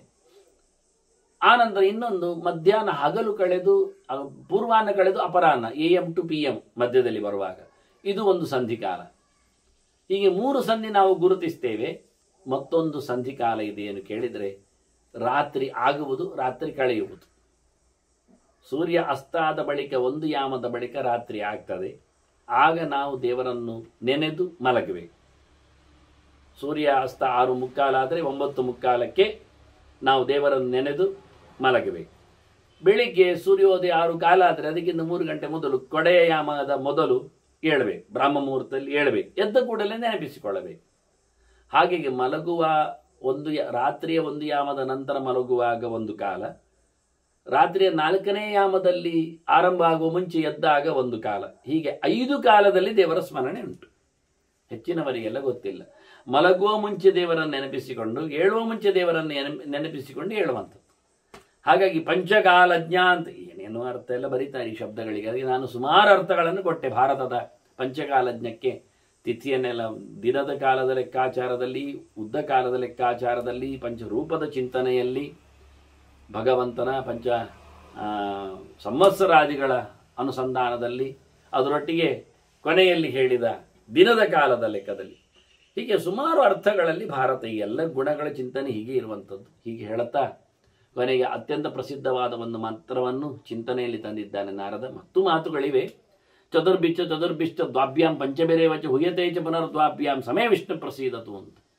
4ರಿಂದ 2ರಿಂದ 5ರಿಂದ ಮತ್ತೆ 2ರಿಂದ ಯಾರು ಹೋಮಿಸಲ್ಪಡ್ತಾನೋ, ಆಹುತಿಯಲ್ಲಿ ನೆಲೆಗೊಳ್ತಾನೋ, ಯಜ್ಞ ಪ್ರಕ್ರಿಯೆಯಲ್ಲಿ ಬರ್ತಾನೋ, ಅವನಿಗೆ ವಿಷ್ಣುವಿಗೆ ನಾನು ಮಣಿದಿದ್ದೇನೆ, ಅವನನ್ನು ಅನುಗ್ರಹ ಮಾಡಲಿ ಅಂತ. ಚತುರ್ಭಿಷ್ಟ ಅಂದರೆ ಆಶ್ರಾವಯ ಅಂತ 4 ಅಕ್ಷರ. ಪುನಃ ಚತುರ್ಭಿಷ್ಟ ಅಂದರೆ ಆಶ್ರಾವಯ ಅಸ್ತು ಶ್ರೌ ಷಟ್. ಆನಂತರ 2 ಅಕ್ಷರ ಅಂದರೆ ಯಜ, 5 ಅಕ್ಷರ ಅಂದರೆ ಏ ಯಜಾಮಹೇ, ಮತ್ತೆ 2 ಅಕ್ಷರ ಅಂದರೆ ಔಷಟ್. ಇದು ಯಜ್ಞ ಪ್ರಕ್ರಿಯೆಯಲ್ಲಿ ಹೇಳುವಂತಹ ಕ್ರಮ. ಆಶ್ರಾವಯ ಕೇಳಿಸ್ಕೋ ಹೇಳುವಂಥದ್ದು, ಅಸ್ತು ಶ್ರೌ ಷಟ್ ಆಯಿತು ಅಂತ ಅವನು ಹೇಳುವಂಥದ್ದು. ಯಜ ಹೋಮ ಮಾಡು ಅಂತ ಹೇಳೋದು, ಏ ಯಜಾಮಹೇ ಹೋಮಿಸ್ತೇವೆ ಅಂತ ಇನ್ನೊಬ್ಬರು ಹೇಳೋದು, ಕೊನೆಗೆ ಔಷಟ್ ಅಂತ ಆಹುತಿ ಕೊಡ್ಲಿಕ್ಕೆ. ಅದು ಹೇಳುವ ರೀತಿ ಹಾಗೆ. ಹೀಗೆ ಅದು ಸ್ವರಿತದ ಮೇಲಕ್ಕೆ ಹೇಳತಕ್ಕಂಥ ಚಿಂತನೆಯಲ್ಲಿ, ಅನುದಾತ್ತ ಥರದಲ್ಲಿ ಎಲ್ಲ ಬರುವಂಥ ವ್ಯವಸ್ಥೆಗಳಲ್ಲೆಲ್ಲ ಹೀಗೆ ಅನೇಕ ಆಯಾಮಗಳಲ್ಲಿ ಈ ಮಂತ್ರದ ಅರ್ಥಗಳನ್ನು, ಭಗವತ್ಪರವಾದ ಚಿಂತನೆಯನ್ನು ನಾನು ಹಿಂದೊಮ್ಮೆ ಈ ಶ್ಲೋಕ ಬಂದಾಗಲೇ ಭಾರತದಲ್ಲಿ ಹೇಳಿದ್ದುಂಟು. ಹಾಗಾಗಿ ಇದು ಭಗವಂತನನ್ನು ಹೇಳುವಂಥ ಆಶ್ರಾವಯ ಅಂತೇಳಿ, ಶರೀರವನ್ನು ರಕ್ಷಣೆ ಮಾಡುವವನು, ಉಶ್ರ ಮುಂದೆ ಶರೀರ, ಅದನ್ನು ಅವ ಅಂದರೆ ರಕ್ಷಣೆ ಮಾಡುವವನು, ಜ್ಞಾನಪೂರ್ವಕವಾಗಿ ನಮ್ಮೆಲ್ಲ ಹೀಗೆಲ್ಲ ಅರ್ಥಗಳು ಇಲ್ಲಿ ಇರುವಂಥದ್ದು. ಸರ್ವ ಯಜ್ಞ ಸ್ವರೂಪನಾಗಿದ್ದಾನೆ, ಸರ್ವ ಯಾಜ್ಯನಿದ್ದಾನೆ ಅಂತ ಯಜ ಅಂತ.